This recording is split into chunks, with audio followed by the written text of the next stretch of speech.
जब तक मुझे ये पता नहीं चलता कि ये 2 महीने कहाँ यूटिलाइज़ करने हैं, जब तक मुझे इसका बिल्कुल क्लियर आंसर नहीं मिलता, तब तक मैं ये समय अपना किताब पढ़ने पे लगाऊंगा या फिर एक्सरसाइज करने पे लगाऊंगा। तो खुशी और मन की ना हो तो और भी अच्छी, क्योंकि जब आपके मन की नहीं होती तो उसके मन की होती है, और उसके मन की बुरी हो ही नहीं सकती।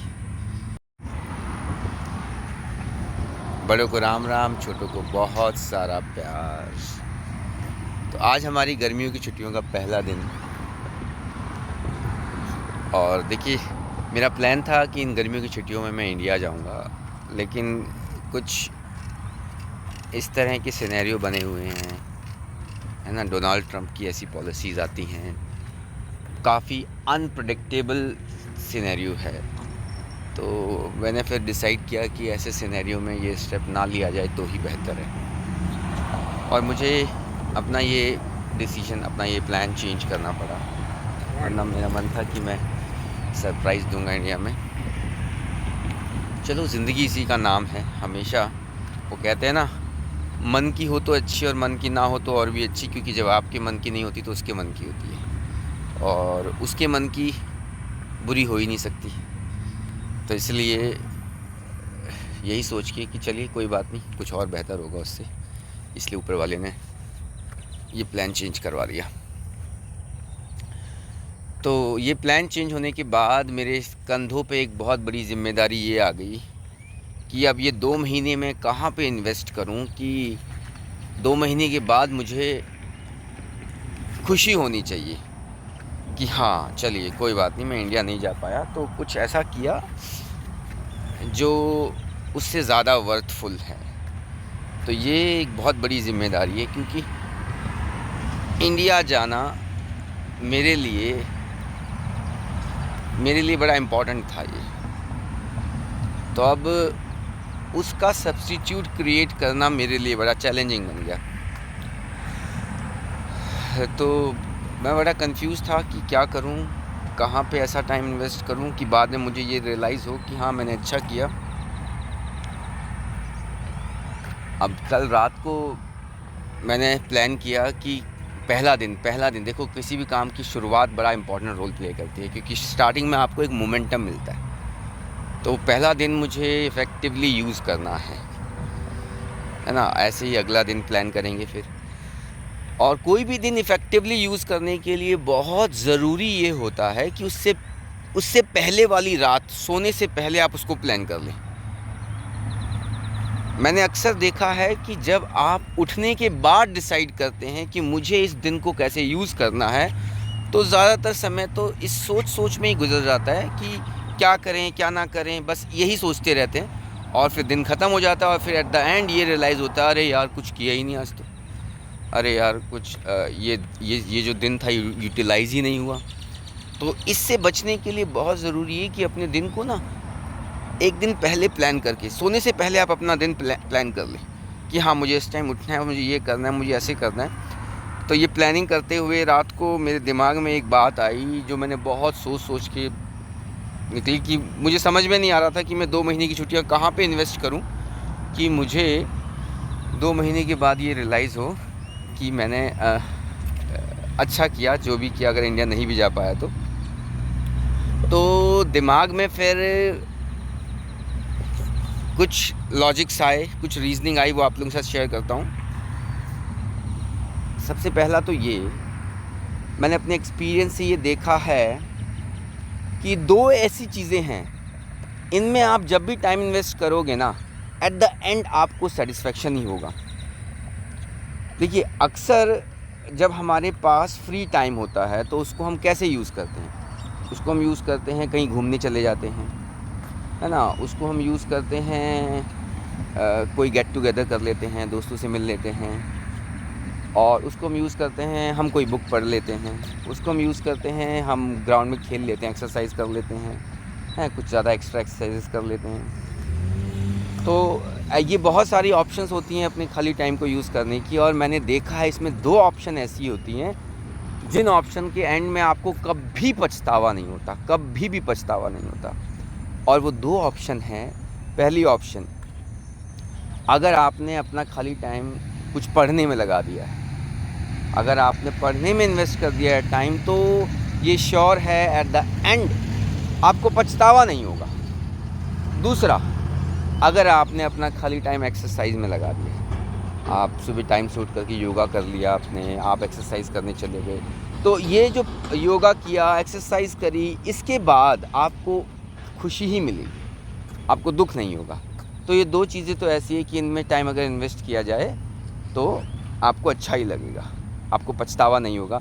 तो मैंने सोने से पहले ही ये डिसीजन ले लिया। चलो अब मुझे समझ में नहीं आ रहा कि मुझे अपने 2 महीने कहाँ इन्वेस्ट करने हैं, लेकिन कल का दिन मैं सुबह टाइम से उठ करके योगा करूँगा और उसके बाद मैं किताब पढ़ूँगा। तो मैंने ये 2 चीज़ें आज सुबह उठ करके टाइम से करी, योगा किया, और मेरा प्लान है, एक किताब मैं पढ़ रहा हूँ आजकल। किताब है, आप लोगों के साथ वो किताब भी शेयर करूँगा अभी आगे। अभी मैं साथ वॉक करते हुए किताब पढ़ते हुए चलूँगा। और फिर ये देखो यहाँ पे ये red light, street light red है अभी। इस तरह से हर चौक पे ना ये इस तरह का एक बना हुआ होता है। आप ये बटन प्रेस कर देते हैं, वो सामने आपको एक रेड लाइट दिखाई दे रही होगी, वो ग्रीन हो जाएगी, नहीं वो ग्रीन नहीं होगी, वो वाइट हो जाएगी। तो मेरे लिए रास्ता क्लियर है वॉक करने के लिए।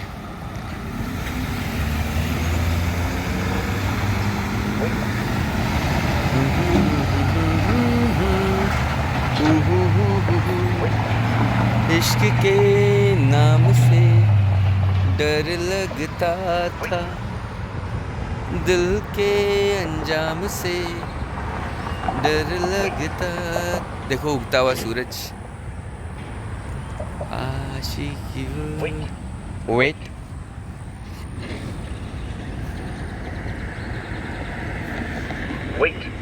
Wait, traveling east, wait.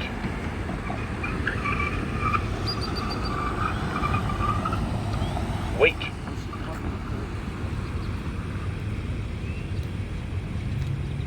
Wait. अरे बहुत वेट करा दिया। Wait. देखिए, इसका मतलब है अब मैं it's safe to cross the road.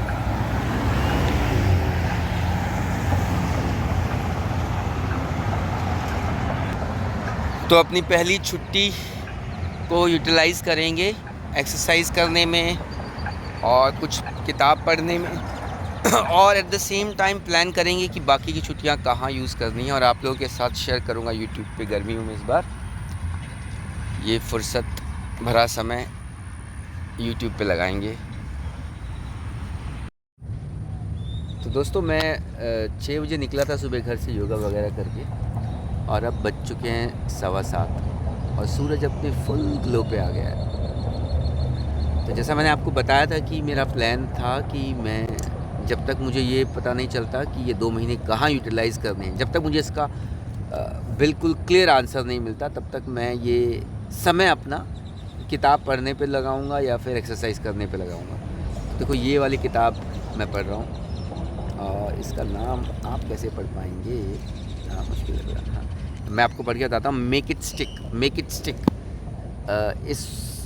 इस बुक में बात की गई है कि किस तरह से आप किसी भी चीज़ को अपनी मेमोरी में बेहतर तरीके से स्टोर कर सकते हैं। तो बेसिकली ये बुक ने कुछ रिसर्च को डिस्कस किया है, वो रिसर्च जो इस बात पे आधारित हैं कि हमारा ब्रेन कैसे काम करता है और कैसे लर्निंग को हम ज़्यादा इफ़ेक्टिव बना सकते हैं, और कैसे लर्निंग को हम ज़्यादा, जो टाइम हम लर्निंग में स्पेंड कर रहे हैं उसको हम कैसे ज़्यादा, उससे ज़्यादा आउटपुट कैसे ली जा सकती है। ये कुछ बातें इसमें डिस्कस की गई हैं। आप लोगों के साथ शेयर करूँगा इस बुक के और भी कुछ, जैसे जैसे बुक पढ़ूँगा आगे जो भी चीज़ें आपको मिलेंगी, अब जो भी चीज़ें मुझे मिलेंगी आप लोगों के साथ शेयर करूँगा। जैसे अभी मैंने इसमें कुछ पढ़ा था वो आपको बताता हूँ। मेरी टीचिंग फ़िलॉसफ़ी में हमेशा से एक चीज़ जो मैंने एक्सपीरियंस से सीखी थी वो ये थी कि बजाय आप किसी भी सवाल का जवाब बाहर तलाशें, सबसे पहले आपको अपने अंदर तलाशना चाहिए। अंदर तलाशने से मेरा मतलब ये है, एक उदाहरण देता हूँ मैं आपको। मान लीजिए बच्चों को नंबर एडिशन करना सीखना है 2 + 3 = 5, बहुत छोटा सा एग्जाम्पल, मान लीजिए ये हमें सीखना है। तो इस जवाब को अंदर तलाशने से मेरा मतलब ये है कि जब बच्चा नंबर को ऐड करना सीख रहा है तो उसे नंबर क्या होते हैं ये पता होगा, नंबर क्या होते हैं ये पता होगा, और उसको एडिशन क्या कहा जाता है, एडिशन का मतलब क्या होता है ये भी उसको पता होगा, या फिर मैं कहूँगा उसको पहले बता दिया जाना चाहिए। उसके बाद लेट हिम स्ट्रगल, उसको खुद ये प्रयास करने दो कि वो इस सवाल का जवाब ढूंढे कि 2 नंबरों को ऐड कैसे किया जाएगा, बजाय कि आप उसको डायरेक्टली बता दें।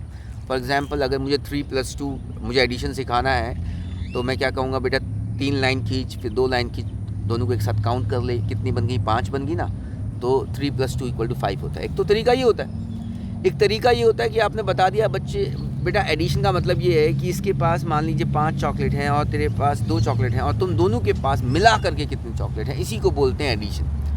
उसके बाद उसको तरीके खुद ढूंढने दिए जाएं कि वो अपनी उंगलियों से काउंट करना सीखेगा, एडिशन करना सीखेगा, या वो लाइन खींच के एडिशन करना सीखेगा। Let him struggle by himself, क्योंकि जब वो ये तरीके ढूंढने की अपने आप से प्रयास करेगा, अपने आप से कोशिश करेगा, तो वो जो कॉन्सेप्ट है वो उसके दिमाग में बेहतर तरीके से स्टोर होगा और वो उस कॉन्सेप्ट को बेहतर तरीके से इस्तेमाल कर पाएगा। ये एक छोटा सा एग्जांपल इस बुक में दिया था। इन्होंने बड़ी अच्छी कोटेशन कही थी कि when it is hard to go, it means, मतलब कुछ इस तरह से बताया था कि जब चीज़ें मुश्किल होती हैं करनी तो उनका फल जो है वो ज़्यादा मीठा होता है, और जब चीज़ें आसान होती हैं करनी तो उनका फल जो है वो बहुत मीठा नहीं होता। तो ये जो धारणा है कि एक ऐसा टीचर जो लर्निंग को ईज़ी बना दे, वो एक अच्छा टीचर है, वो इस बुक से कॉन्ट्राडिक्ट हो रहा है। लर्निंग को ईज़ी बनाने की ज़रूरत नहीं है। लर्निंग को अगर आप ईज़ी बनाओगे ना, जो चीज़ ईज़िली लर्न की गई है वो चीज़ ईज़िली डिलीट भी हो जाएगी। ज़रूरी ये है लर्निंग को चैलेंजिंग रखा जाए, बट इस तरह से चैलेंजिंग रखा जाए कि बच्चे को आपको टास्क पे मेंटेन भी रखना है। कई बार ऐसा भी होता है कि मान लीजिए हम बहुत ज़्यादा चैलेंजिंग बना देते हैं और बच्चा फिर करना ही ना चाहे, तो क्या फ़ायदा उस चीज़ का, तो उसको चैलेंजिंग बनाने का कोई फ़ायदा नहीं ना। तो चैलेंजिंग बनाया जाए, but at the same time teacher को ये भी ध्यान रखना है कि बच्चा गिव अप भी ना करे। बच्चे को फटाफट से आंसर भी मत परोस दो कि वो गिव अप कर रहा है, इस डर से आप उसको आंसर परोस दो। थोड़ा थोड़ा दिया जाए, उसको उस पर स्ट्रगल भी करने दिया जाए और उस टास्क से गिव अप भी ना करने दिया जाए। तो ये है एक अच्छी अप्रोच। इस अप्रोच से अगर कोई चीज़ पढ़ाई जाएगी तो वो दिमाग में लंबे समय तक रहेगी और वो दिमाग में बेहतर तरीके से रहेगी। और भी कुछ ऐसी रिसर्च इसमें मिलती है, मैं आप लोगों के साथ शेयर करूँगा, तो बने रहिएगा मेरे साथ। छुट्टियाँ अपनी कोशिश करूँगा यूटिलाइज़ करूँ बहुत अच्छी।